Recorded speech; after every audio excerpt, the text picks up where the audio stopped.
few weeks ago, I watched Scavenger's Reign, a sci-fi adult animated series. I went to YouTube to hopefully rent a copy of the show or, if necessary, buy the series as I had done a couple of years ago with Succession. Unfortunately, I wasn't given the opportunity to do this time. The only option would have been to start a free trial with HBO Max. No thanks. I found another way to watch the show.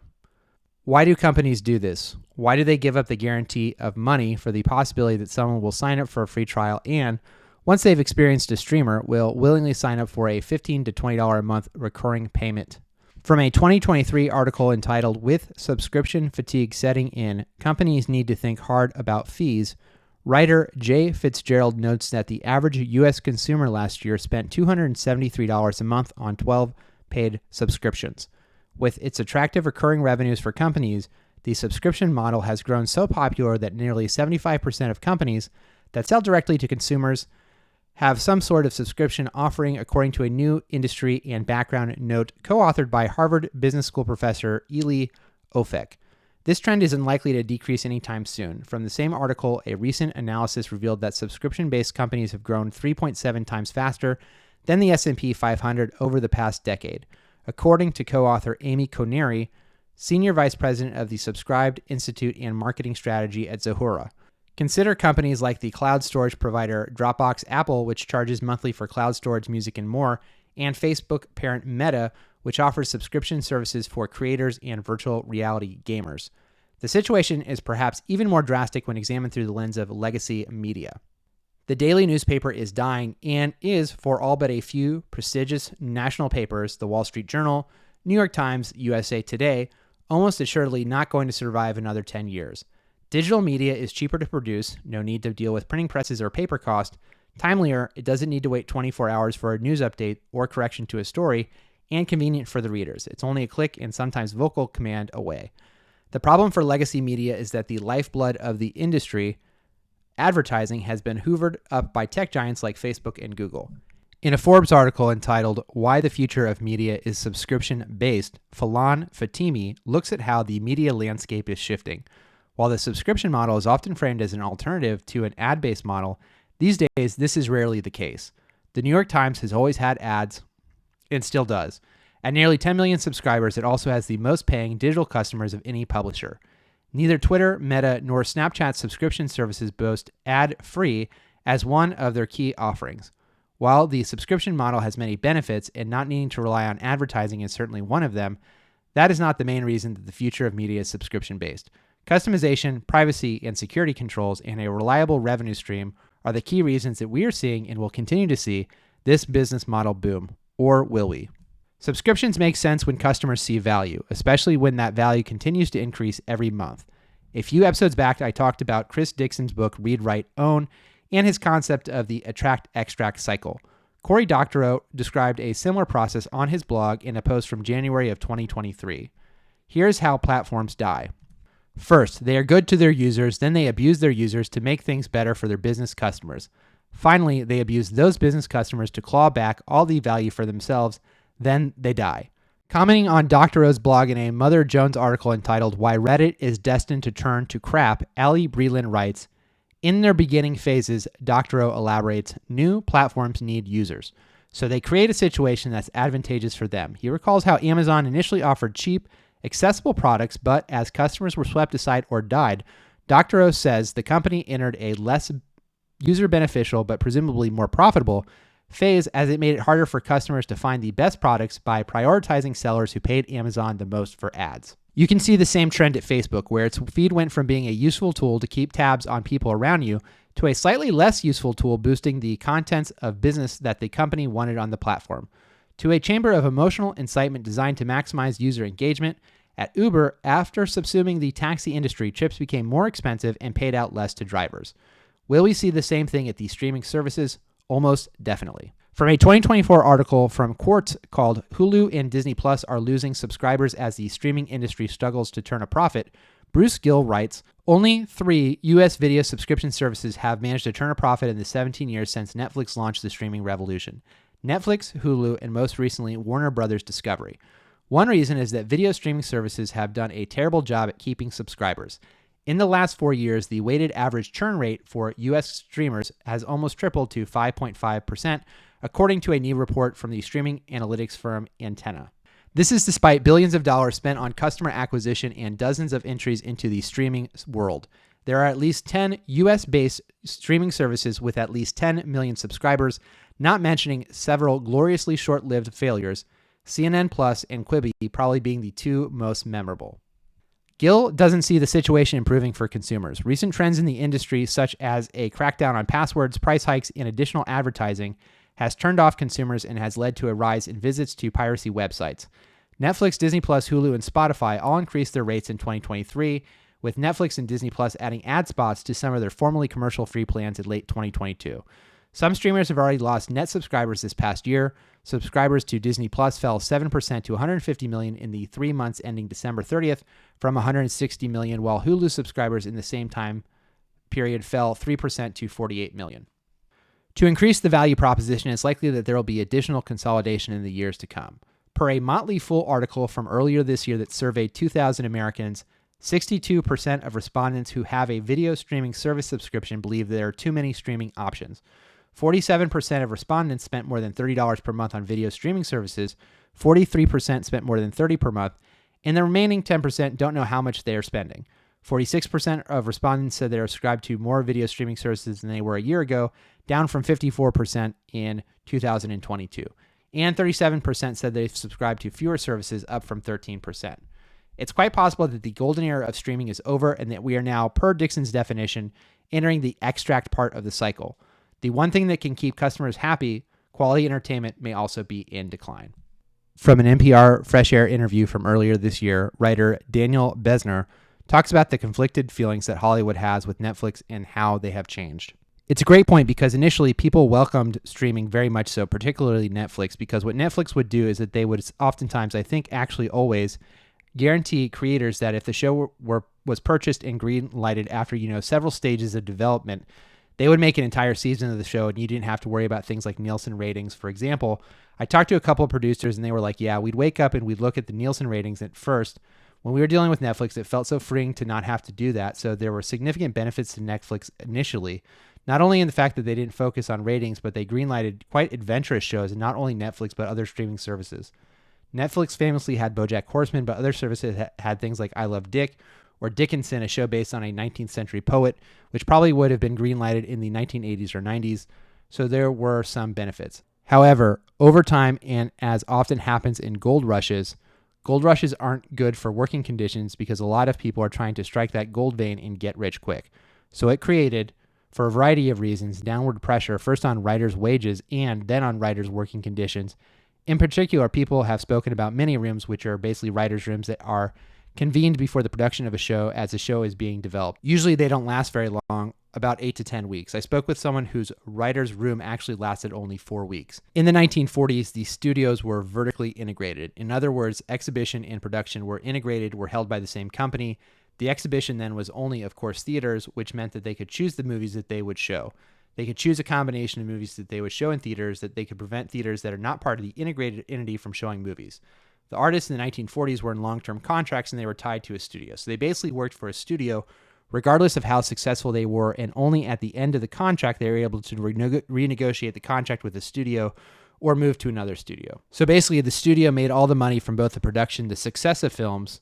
To be fair, also, if a film failed, it was theirs, and also from the exhibition of the movies. And they were able to push movies that were less successful as part of the package to theaters as well. That ended in the Paramount decision in 1948, which separated production from exhibition. In 2020, this decision was reversed in court. But it was reversed in a very narrow sense. In other words, studios can now, I guess, own theaters, but theaters are no longer the only or even the leading way of exhibition. So we're now back to where we were in the sense that the leading form of exhibition, which is streaming, is owned by the same people who are producing the shows. All the studios except for Sony essentially have streaming services. In 2006, John McCain tried to pass the Consumers Having Options in Cable Entertainment Act, the goal of which was to introduce more a la carte options for consumers, which would have possibly reduced prices by roughly 15%. The bill failed, but highlighted consumer frustration with cable. The bundle required you to pay for channels whether or not you actually watch them. This can be extremely lucrative for some channels. Famously, ESPN's cable rate is sky high. Per a 2014 article from The Wrap, the ESPN cable rate, The amount of each cable bill that ESPN is apportioned is roughly 6% of a basic cable bill. This may be a great deal for sports fans, but terrible for everyone else. McCain's objective to give consumers choice in what they watch without having to buy a bundle of stuff they don't want hasn't been achieved. The gatekeepers have changed. Now streamers, not cable companies, lock their content away in their own self-controlled fiefdoms, barred to anyone not willing to pay a monthly fee. Before we go on, a word from our sponsor.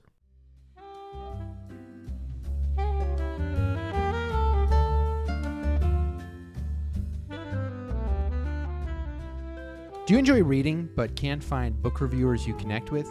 Do you find booktubers more concerned with showing off their book hauls than reading to be as useful as solar-powered flashlights? You may enjoy another book review. It's a spoiler-free book review channel where I review everything from contemporary literature to classics, genre fiction such as sci-fi, fantasy, and horror, as well as a large dose of nonfiction.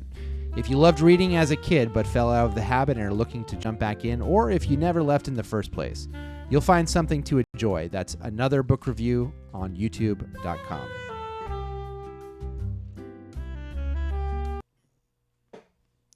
From a 2023 article from The Guardian entitled, "What the Tech Are Walled Gardens?" A walled garden is a closed platform or ecosystem that confines its technology and user data to its own network of owned properties. A walled garden typically does not share its data with anyone, not even with the advertisers that leverage the data. These big tech platforms typically control everything from the terms of engagement to what products must be used in campaigns to what data is released. Walled gardens also have authority over which third-party solutions can be used as verification in their platforms. Advertisers trade transparency for the rich profiling and targeting capabilities they receive in return because, well, these platforms are popular among consumers.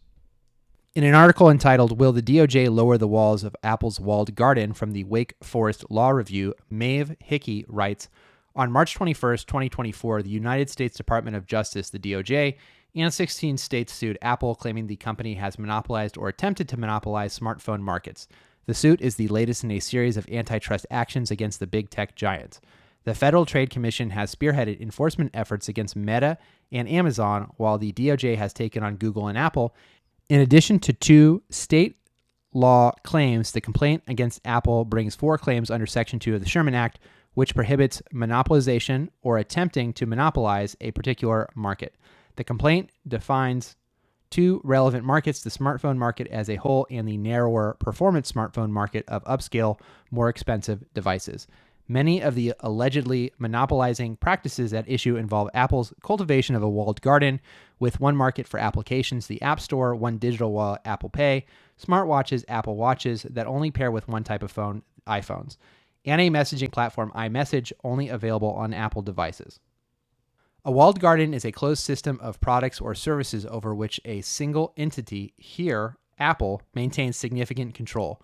Within the walled garden, everything plays well together, but users can encounter obstacles when they purchase non-Apple devices or even when they communicate with someone outside of Apple's system. The DOJ argues that these difficulties are a feature, not a bug, pointing to an Apple executive statement that the company's long-held control over iMessage stops iPhone families giving their kids Android phones.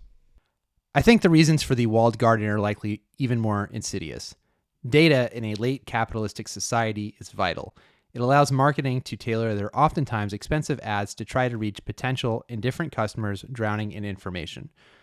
The days of broadside advertisements have long ago ceded marketing dollars to niche campaigning, those that use micro-targeting to reach vanishingly small demos and, in some cases, individuals. It's also important to note that we are at the beginning of an AI revolution. Due to the heightened concern about the upcoming U.S. election and the deepfakes that have flowed from political campaigns, there has been less focus on the long-term effects of advertising campaigns powered by AI and the individualized data that the walled gardens generate. It's possible that this will be seen as an unwelcome level of intrusion by some. However, there will also be those that will exchange privacy for lower monthly costs. What better place to test the effectiveness of AI-powered ad campaigns than with the platforms themselves? One of the benefits touted by so many streaming services, ad-free programming, is starting to recede.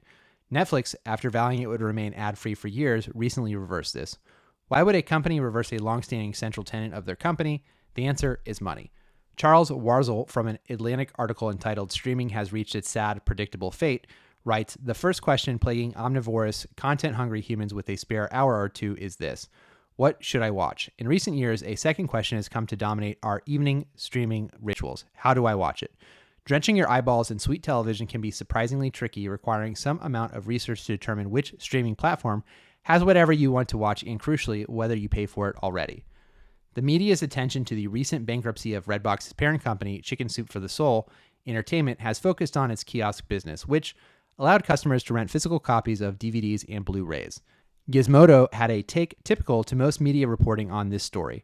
Chicken Soup for the Soul Entertainment, a spin-off company named after the popular self-help books, racked up almost $1 billion of debt and had issues paying employees and covering their benefits. The company went public in 2017 and began acquiring some of the lesser-known digital services such as Popcorn Flicks, Crackle, and then Redbox in 2022 for $375 million. In its heyday in the early 2010s, Redbox had more than 43,000 locations.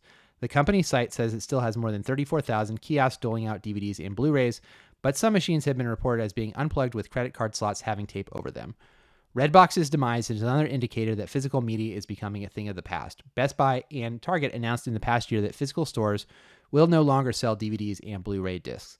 Netflix started its business by sending out DVDs via mail and discontinued its physical media service last year. In its 2023 report, media industry analyst group Digital Entertainment Group said physical media made up 3.6% of the U.S. home video revenue for the year, a drop of 25% from the year before.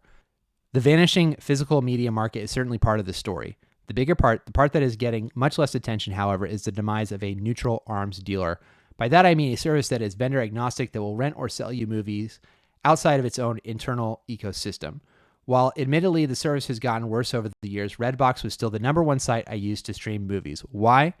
I didn't have to worry about whether or not something was native to the platform. I could safely assume it wasn't. While there were some high-profile absences, A24 for one, I could use Redbox to stream major movies without having to sign up for another subscription.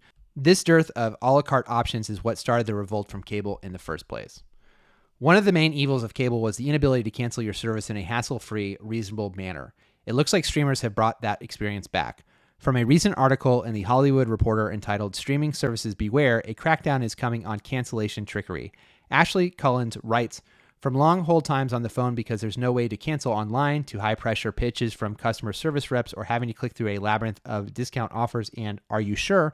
messages, each year thousands of people complain to the Federal Trade Commission that they can't get out of a recurring subscription service they want to cancel, or, even worse, one they didn't realize they had signed up for. Subscription models have proliferated in recent years, especially during the pandemic. In the age of lockdowns, work from home, and goods shortages, ordering a product or service online via auto-renewal was an easy and painless way for consumers to get the items they need, says David Nahemias, an attorney with the Center for Consumer Law and Economic Justice at UC Berkeley School of Law. Businesses learned quickly that they could use deceptive and manipulative techniques to keep consumers hooked. Our research found examples of such techniques across a wide range of industries, from the well-known like cable and satellite radio to the more niche like businesses that send new athletic clothes or kids' toys every month. One study we cited found that consumers spend an average of $133 a month on subscriptions they no longer want. At a time of high inflation, where many Americans see their credit card and other consumer debt grow, $133 a month is a lot of money. Why is the marketplace for the non-vertically integrated unwalled garden important? The switching costs are high. The rise of AI is dependent on big tech. See the MIT Tech Review article entitled "Make No Mistake, AI is owned by big tech," which I'll have linked in the show notes below. Which means that in the future, we will most likely see an increase in paywalls, as these companies are able to produce every kind of software you will ever need, either because they bought out competitors or they have trained an AI system to create it. What will this look like? Think of a village in a snow globe. Now imagine, inside that snow globe, the police department in its own snow globe, and the post office inside its own too, and the best park in town off in the corner in its own slightly larger snow globe with a swing set inside a snow globe. So the swing set inside a snow globe, inside another snow globe, inside another snow globe. This begs the question, if all the tech companies do this, and the big ones all do, is it still considered a monopoly? The last time that a major high-profile tech company was determined to have engaged in monopolistic practices was in 1998, when Microsoft was determined to be a monopoly and ordered to be broken up, which was later overturned on appeals. It's hard from my vantage point in 2024 to believe that this case ultimately did very much. Though there are people who would argue that it had some significance in forcing Microsoft to diversify its business, Though its business practices today, forcing people to subscribe to Microsoft 365 to use the Office suite for every new computer they buy, when you should be able to do for free if you own the underlying software package by simply copying your own software to a new one, leaves a lot to be desired. It's too soon to tell whether or not the antitrust suits, of which there are many both in the US and in the EU, currently ongoing, will make a dent in the business practices of big tech. If they do, there will be reverberations for a long, long time, both in the US and around the globe. Maybe, just maybe, some of these changes will benefit the consumer. Maybe, just maybe, we'll have fewer snow globes. Thank you for listening to this episode of Elegant Ramblings. If you've enjoyed what you've heard, please consider liking and subscribing to the channel on iTunes or YouTube. You'll be able to find show notes there. Hope you enjoyed. Bye for now.